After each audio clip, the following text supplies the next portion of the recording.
ഒരേ സമയം ഹമാസിന്റെ രാഷ്ട്രീയ സൈനിക മുഖമായി മാറാൻ അവസരം ലഭിച്ച നേതാവ് അതായിരുന്നു ഇന്നലെ ഇസ്രായേൽ ആക്രമണത്തിൽ കൊല്ലപ്പെട്ട സാലിഹ് അൽ അറൂറി. ഇസ്രായേൽ മാത്രമല്ല, അമേരിക്കയും വൻ വിലയിട്ട പോരാളി കൂടിയാണ് വിടവാങ്ങിയ സാലിഹ് അൽ അറൂറി.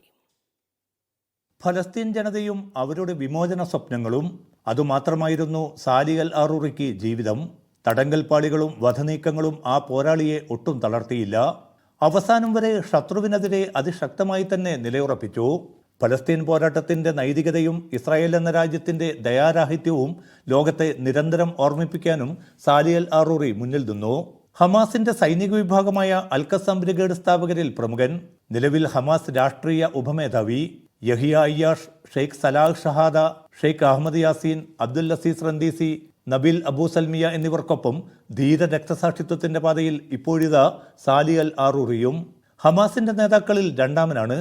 ലോകരാജ്യങ്ങളിൽ നടന്ന ചർച്ചകളിൽ ഹമാസിന്റെ പ്രതിനിധി.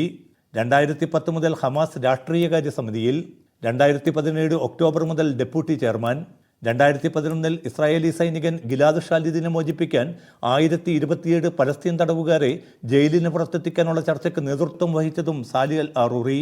1966 ഓഗസ്റ്റിൽ റാമല്ലയിൽ ജനനം. 1987 ഹമാസ് രൂപവൽക്കരണ വേളയിൽ തന്നെ സംഘടനയിൽ അംഗത്വം. ഹമാസ് വിദ്യാർത്ഥി പ്രസ്ഥാനത്തിന്റെ മുൻനിരയിലും സജീവം. വെസ്റ്റ് ബാങ്കിൽ ഹമാസിന്റെ സൈനിക വിഭാഗം സ്ഥാപിക്കാനും മുന്നിൽ നിന്നു. നീണ്ട 15 കൊല്ലം ഇസ്രായേൽ തടവറയിൽ, പിന്നീട് സിറിയയിലേക്ക് നാടുകടത്തൽ, തുടർന്ന് തുർക്കിയിലേക്കും ലബനാനിലേക്കും പ്രയാണം. 2015 അമേരിക്ക ഭീകരനായി പ്രഖ്യാപിച്ചു. യാങ്കി തലയ്ക്ക് വിലയിട്ടത് $5 മില്യൺ. Media 1, Dubai.